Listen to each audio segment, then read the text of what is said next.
नमस्कार, मैं रोहित झा। दिल्ली में इंडिया एआई इम्पैक्ट समिट की शुरुआत हो चुकी है।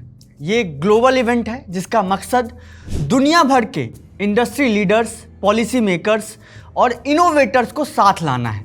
ये कितनी शानदार बात है कि विश्व गुरु भारत वैश्विक नेताओं के साथ विश्व पर अपना परचम लहराने के ख्वाब संजो रहा है। हमको मालूम है जन्नत की हकीकत, लेकिन दिल के खुश रखने को गालिब ये ख्याल अच्छा है।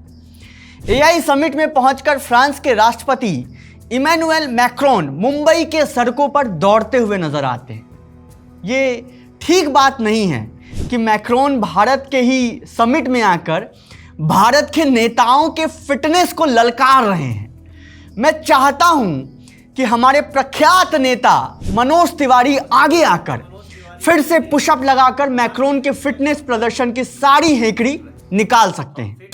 हम यहाँ से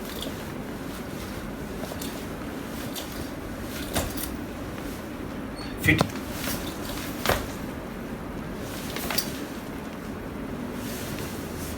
इसके पहले कि आप एआई और आई के बीच की समानताएं ढूंढने लगे, मैं आपको ग्लोबल इवेंट के बैनर तले विश्व गुरु भारत की तस्वीरें दिखाना चाहता हूं। पहली तस्वीर है इसी इवेंट से, जहां गलगोटिया यूनिवर्सिटी ने चीन के बने रोबोट खरीदकर उसे अपना इनोवेशन बता दिया। यूनिवर्सिटी की प्रतिनिधि को मीडिया से बातचीत के दौरान रोबोटिक डॉग के फीचर समझाते हुए भी देखा जा सकता है। कहा गया कि इसे यूनिवर्सिटी के सेंटर ऑफ एक्सीलेंस ने तैयार किया है।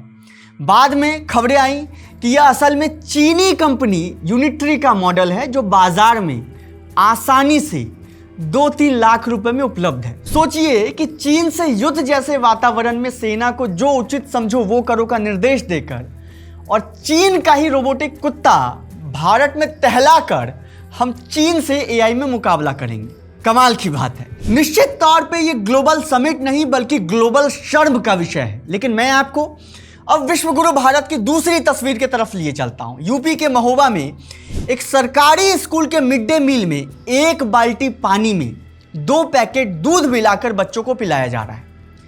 यही है विश्व की चौथी सबसे बड़ी अर्थव्यवस्था की सबसे चमचमाती हुई तस्वीर। जिस देश में 18,000 से ज्यादा सरकारी स्कूल पिछले 5 साल में बंद कर दिए गए, जिस देश में स्कूलों में दाखिले की संख्या भयानक रूप से गिरी है, उसी देश में सरकारी स्कूल में पढ़ने वाले बच्चों को अगर दूध के बदले पानी पिलाया गया तो इसमें आपको अचंभित होने की आवश्यकता नहीं है।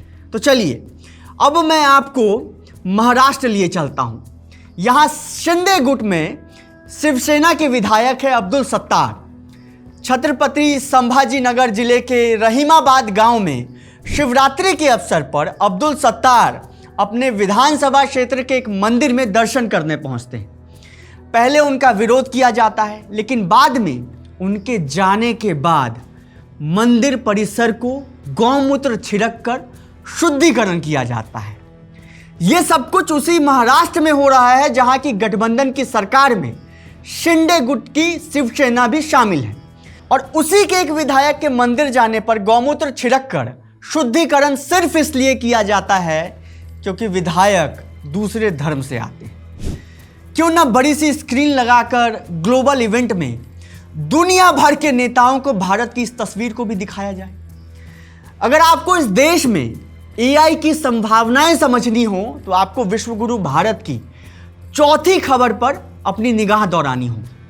पिछले लगभग 5 महीने से सोनम वांगचुक जेल में बंद है और उन पर एनएसए लगा दिया गया है। 16 फरवरी को सोनम वांगचुक के इसी हिरासत को चुनौती देने वाली याचिका पर सुप्रीम कोर्ट में सुनवाई चल रही थी। इस दौरान सुप्रीम कोर्ट ने केंद्र सरकार से सोनम वांगचुक के विवादित भाषण का पूरा अनुवाद मांगा, जिस भाषण को आधार बनाकर उन्हें गिरफ्तार किया गया था।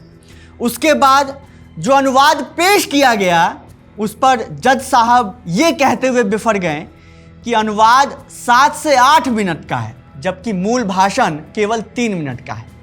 हम एआई के युग में हैं जहां अनुवाद की सटीकता कम से कम 98% होनी चाहिए। हमें वास्तविक भाषण का सही अनुवाद चाहिए।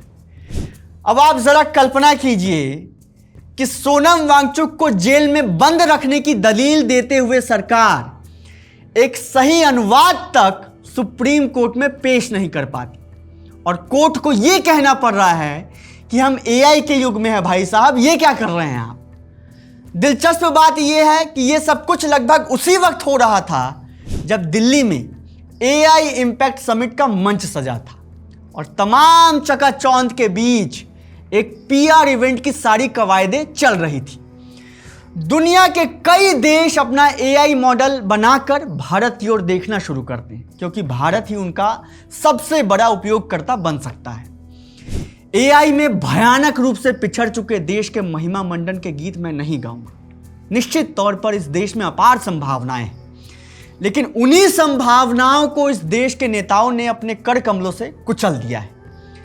जिस वक्त सरकार लाखों रुपए खर्च करके विश्व गुरु बनने का इमेज बेच रही हो, उसी वक्त देश के हालातों से अगर आप नावाकिफ हैं तो द विट्टी चोखा शो अकेले में बैठकर देख लिया कीजिए। शुक्रिया।